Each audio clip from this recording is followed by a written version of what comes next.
પોતાના પરિયા તણા અને દેવળ નેવળ પગમાં નહીં એ કુણ હીણાને પછી કાં ઠપકો કલ્યાણમણ. જેને પાસે પોતા પણ ન હોય, જેને પોતાની કુળની પરંપરા શું છે એ ખબર ન હોય, તો સાહેબ એ કલ્યાણ ભાઈ ઝાલણસિંહ કાંટાનો દોહો છે કે એને શું પછી ઠપકો દેવો ભલામણ.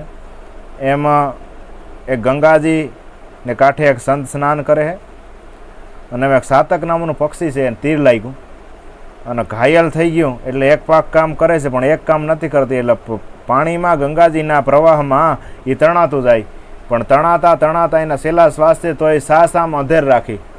એટલે સંતને એમ થયું કે ભલા માણા ગંગાનો કાંઠો અને તું એમ કહે છે કે છેલ્લે છેલ્લે તારા શ્વાસ હવે જવાની તૈયારી છે અને હજી તું શ્વાસ આમ તારી સાસ અધેર રાખીને જાશો, બે ટીપા એમાં શ્વાસ બોરી લે તો તારે એમ કહે છે કે તારો એ ઉદ્ધાર થઈ જાય.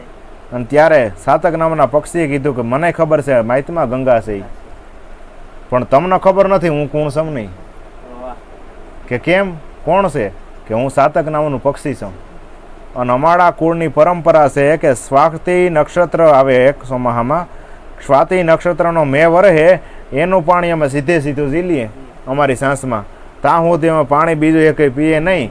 મારા કુળની પરંપરા એમ કહે છે કે મૂકી અને મારા જે બાપદાદે જે કામ નથી કર્યા એ હું એમ કહે છે કેમ ન કરું. કદાચ સ્વર્ગ મળવો હોય તો મળે અને ન મળે ભલે નર્કની ખાઈમાં નાખે, પણ મારા બાપદાદાએ એ નથી કર્યું. એ એમ કહે છે કે મારી પરંપરામાં ન આવે એટલે મારે એ કરવાનું ન થાય અને ન થાય ભલામણા મેલો ના મેલથી વાલી અમને અમારી ઝૂંપડી એના જેવું ભલામણા.